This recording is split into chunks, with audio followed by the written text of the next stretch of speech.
Hello everyone, welcome back to the Real Queen of Pacific 33 channel. I'm here with some more articles. I'm doing them early because I will be busy tomorrow, okay? So y'all, we will be learning about the prohibition of alcohol in the United States. Now there's two parts to this, okay? Hopefully I can break this down, okay? I started this, okay? But later on in life, I had a friend, which is the Great Gatsby. He did something else with it. And now people that killed him took it and retrenched it. Okay? So let me try to break it down for you. When I did this back in the day, when I was in the purple gang, the prohibition of alcohol was of drinking blood and eating people. Okay? Now with the Great Gatsby, his definition is like hard liquor, like bootleg liquor, alcohol.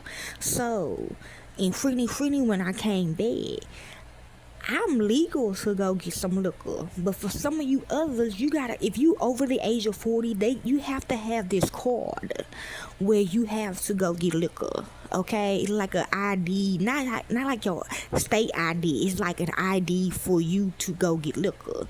But some people are getting this that the Great Gatsby had, and they are buying bodies and drinking blood with it. Okay, so yes. I ain't gonna lie to you, I am his mama. I know, right? Okay then. So, and I got witnesses. So let's begin. Okay.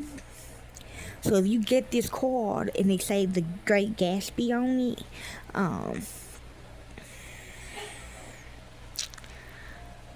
don't go to no liquor store, cause the liquor is blood. Okay. So let's begin. This a picture.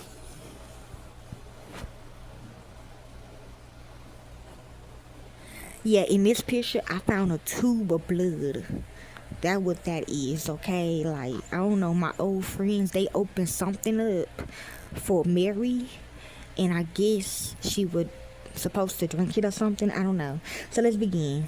The prohibited area was the period from 1920 to 1933 when the United States prohibited the production, importation, transportation, and sale of alcoholic beverages. The alcohol industry was curtailed by a succession of state legislators, and prohibitions were formally introduced nationwide under the 18th Amendment to the United States Constitution, drafted on January the 16th, 1919. Okay, so we passed this, because we already in the 10. So this was 2 years ago when we found out that real liquor is blood, okay? Prohibition ended with the ratification of the 21st Amendment, which repealed the 18th Amendment on December the 5th, 1993. Every day would be Sunday when the town goes dry. Okay. A wide coalition composed of mostly Protestants, prohibitionists first attempted to end the trade in alcoholic drinks during the 19th century. 2019, they aimed to heal what they saw as an ill society beset by alcohol-related problems such as alcoholism, domestic violence, and saloon-based political corruption. Many communities introduced alcohol bans in the late 19th and early 20th centuries, and enforcements of the new prohibition. So basically, real liquor, like I was telling you, you gotta drink blood, like literally. New prohibited laws became, and they will know if you real or not. Laws became, so if you real, you might not be able to see the blood, okay? But they will come and attack you, saying, "Oh, you took my blood," okay?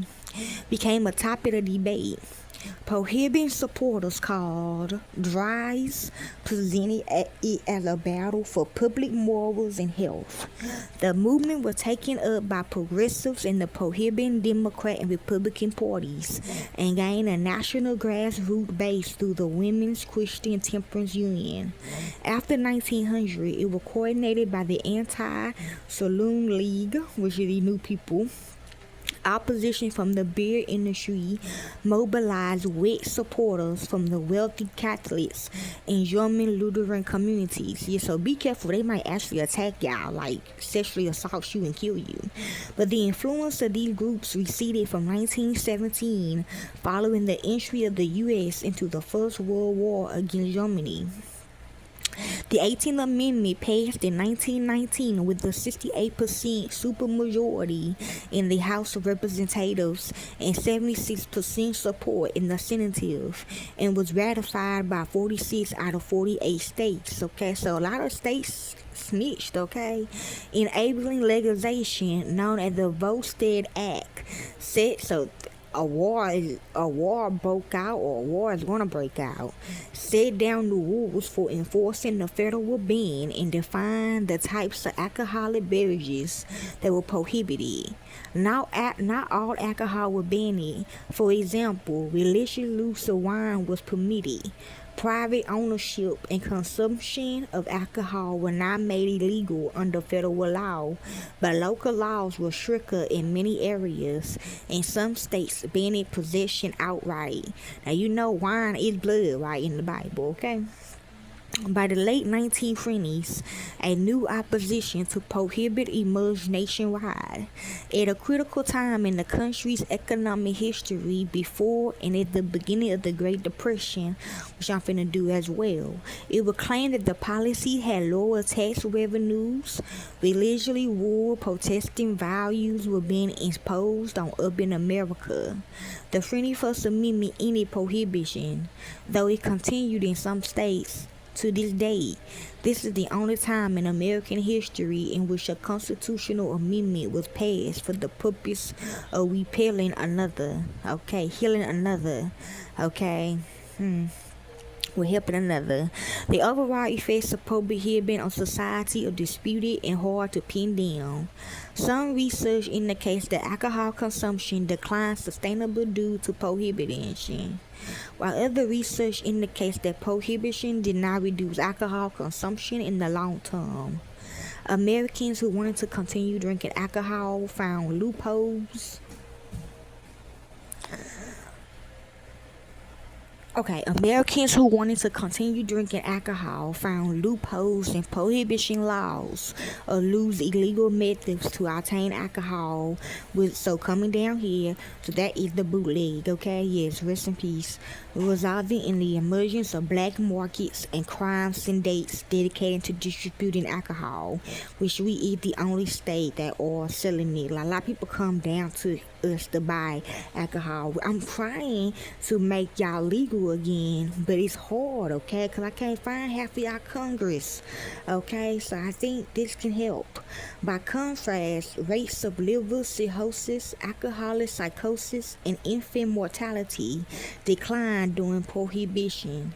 Because of the lack of uniform national statistics gathered about crime prior to 1930, it is difficult to draw conclusions about prohibition effect on crime at the national level. Support for prohibition diminished steadily throughout its duration, including among former supporters of prohibition. Okay, y'all? And that is the prohibition in liquor in the United States. Hopefully this helps you all. Enjoy.